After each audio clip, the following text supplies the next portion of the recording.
Hello students, आज हम start करते हैं electron gain enthalpy and electron affinity. ठीक है, क्लास 11 का टॉपिक चल रहा है। बहुत कंफ्यूजिंग टॉपिक है, आप ध्यान से सुने, नोट करें जो मैं बता रही हूँ उन चीजों को। क्लियर? सबसे पहले समझ लेते हैं इलेक्ट्रॉन गेन एंथैल्पी होता क्या है।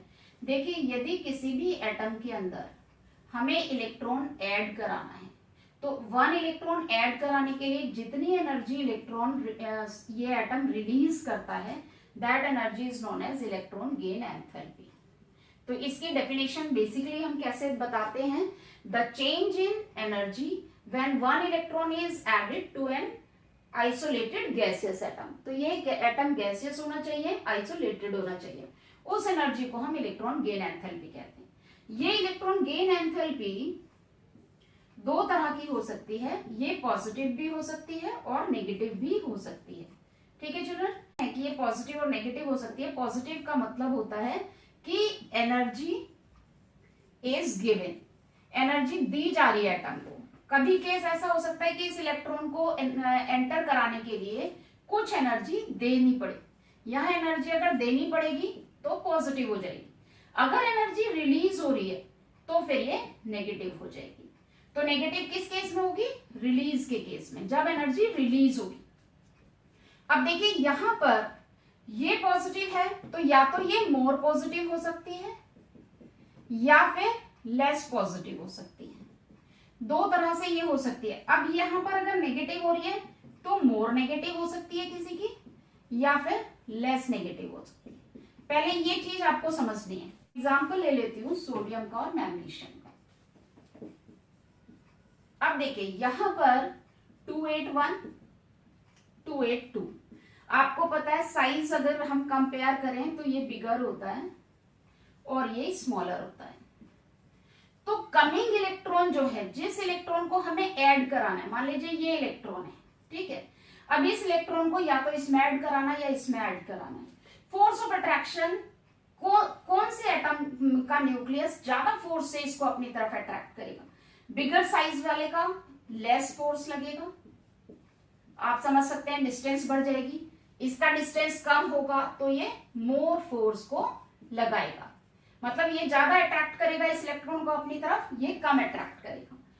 तो जब अट्रैक्ट कम करेगा तो वहां पर एनर्जी कैसी करनी पड़ेगी? हमें ज्यादा एनर्जी देनी पड़ेगी, यानी मोर एनर्जी सप्लाई करनी पड़ेगी। तो इसकी एनर्जी कैसी हो जाएगी? मोर पॉजिटिव, और इसकी एनर्जी कैसी हो जाएगी? Less positive. अब यहां पे समझने की क्या चीज है, दोनों मेटल हैं, तो मेटल के केस में ये समझना है, मेटल के केस में 100% एनर्जी पॉजिटिव होगी, लेकिन आपको देखना क्या है, मोर पॉजिटिव या लेस पॉजिटिव, वो डिपेंड करेगा इलेक्ट्रॉन कितने डिस्टेंस पे है, किसका न्यूक्लियस कितने फोर्स ऑफ अट्रैक्शन से अट्रैक्ट कर रहा है इलेक्ट्रॉन को, उसके अकॉर्डिंग आप मोर पॉजिटिव या लेस पॉजिटिव कैलकुलेट करेंगे। अब मैं एग्जांपल ले लेती हूँ, मान लीजिए क्लोरीन का और सल्फर का, दोनों नॉन मेटल हैं, इनका एग्जांपल ले लेते हैं। तो 287 और 286, ठीक। अब अगर हम साइज की बात करें तो ये तो स्मॉलर होगा और ये कैसा होगा? बिगर, क्योंकि ये पहले आता है और ये बाद में आता है तो ये स्मॉलर होगा। अब देखना ये है कि अगर इसका इलेक्ट्रॉनिक कॉन्फ़िगरेशन देखें तो 3p5 और इसका इलेक्ट्रॉनिक कॉन्फ़िगरेशन 3p4। अब देखिए ये इलेक्ट्रॉन है, किसकी टेंडेंसी होगी जल्दी लेने की? 3p5 की या 3p4 की? ये जो 3p5 है ये एक इलेक्ट्रॉन लेकर के 3p6 में चला जाएगा, या मीन्स ये कंप्लीटली फुलफिल्ड p ऑर्बिटल कर लेगा, जबकि ये 3p5 में आएगा तो इसका फोर्स ऑफ अट्रैक्शन बहुत ज्यादा होगा। तो जब फोर्स ऑफ अट्रैक्शन ज्यादा होगा तो इसकी एनर्जी मोर नेगेटिव हो जाएगी और ये इसकी लेस नेगेटिव। ओके, बेसिकली यहां पर आपको एनर्जी समझनी है, ये एनर्जी रिलीज कर रहा है, ठीक है। अब एनर्जी ये भी रिलीज कर रहा है, ये भी रिलीज कर रहा है, लेकिन कौन ज्यादा करेगा? एनर्जी रिलीज वो ज्यादा करेगा जो इलेक्ट्रॉन को पाना ज्यादा चाहेगा। ये इलेक्ट्रॉन को लेना ज्यादा चाह रहा है, ठीक है।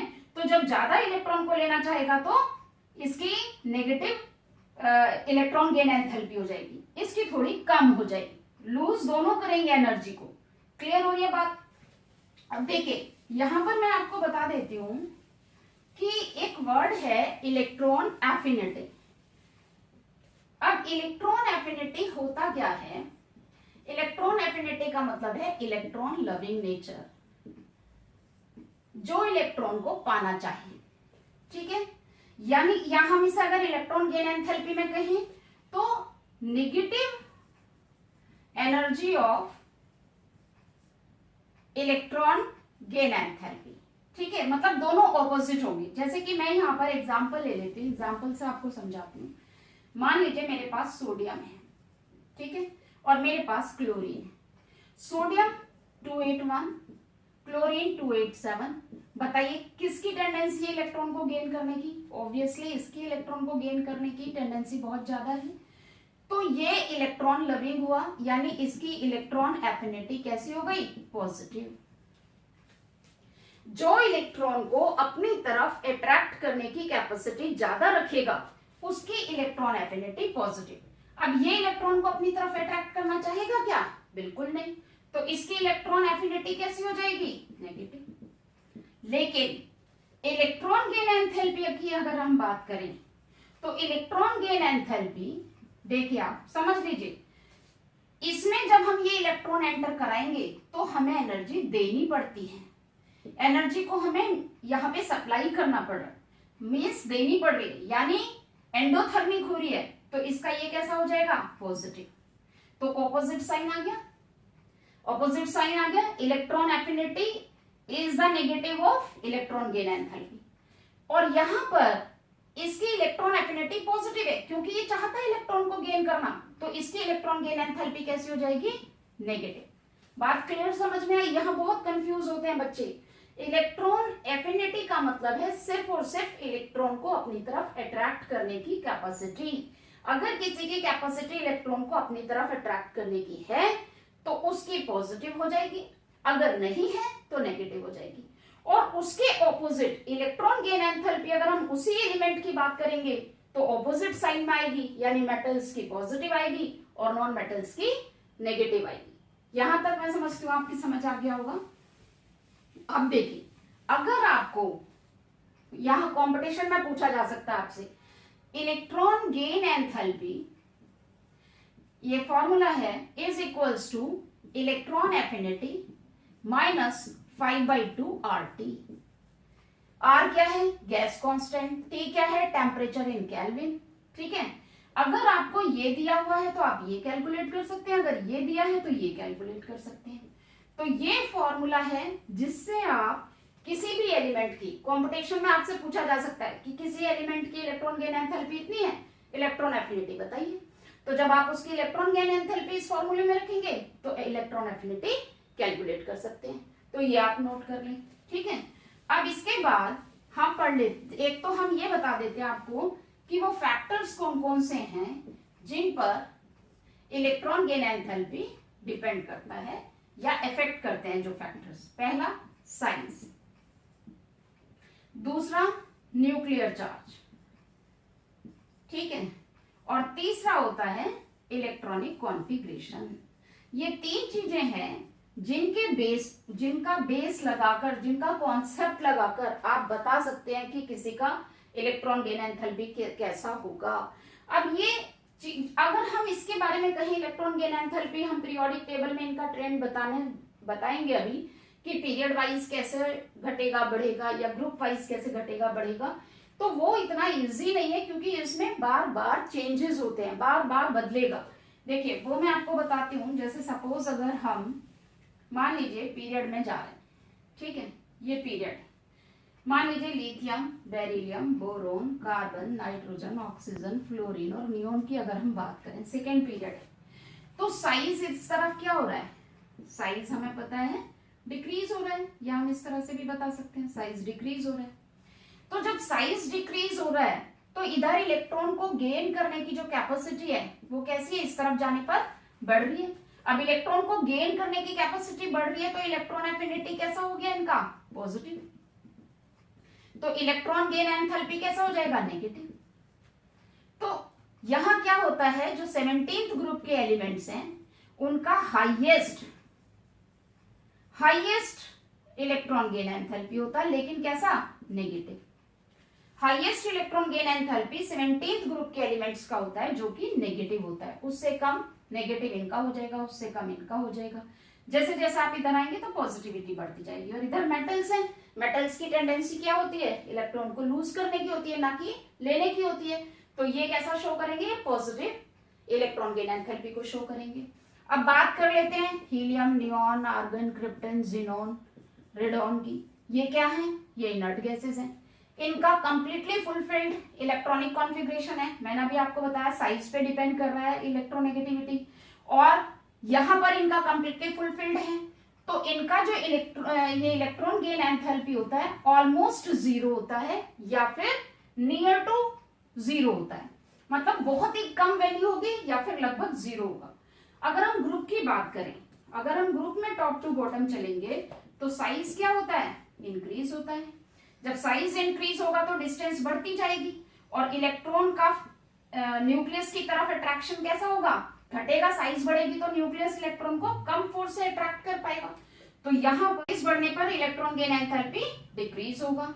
तो इस तरीके से हम बता सकते हैं। तो जनरल ट्रेंड तो ये है कि ग्रुप में ऊपर से नीचे जाने पर इलेक्ट्रॉन गेन एंथैल्पी कम होता है, और पीरियड में लेफ्ट टू राइट जाने पर इलेक्ट्रॉन गेन एंथैल्पी बढ़ेगा।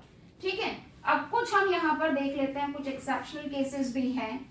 जैसे कि अगर हम देखें फ्लोरीन और क्लोरीन का, पहले फ्लोरीन और क्लोरीन का देख लेते हैं। 17th ग्रुप है, फ्लोरीन, क्लोरीन, ब्रोमीन, आयोडीन।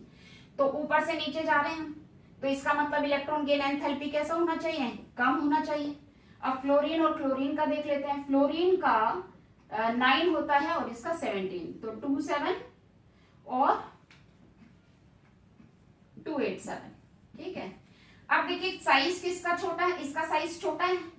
तो जब साइज स्मॉल हो जाएगा और इसका साइज बिगर है, साइज स्मॉल होने पर फोर्स ऑफ अट्रैक्शन बहुत ज्यादा हो जाएगा, यानी ये इसकी तरफ जाना चाहिए, इसका हाईली नेगेटिव होना चाहिए, पर ऐसा नहीं होता है। होता क्या है कि जब इसके ये 2 इलेक्ट्रॉन हैं और यहाँ पर 7 इलेक्ट्रॉन्स हैं, सेकेंड ऑर्बिट में 7 इलेक्ट्रॉन्स हैं यहाँ पर, और जब ये इलेक्ट्रॉन इसमें एंटर करता है तो ये जो 7 इलेक्ट्रॉन्स यहाँ पर हैं, ये इस आने वाले इलेक्ट्रॉन को बहुत तेजी के साथ रिपेल करते हैं।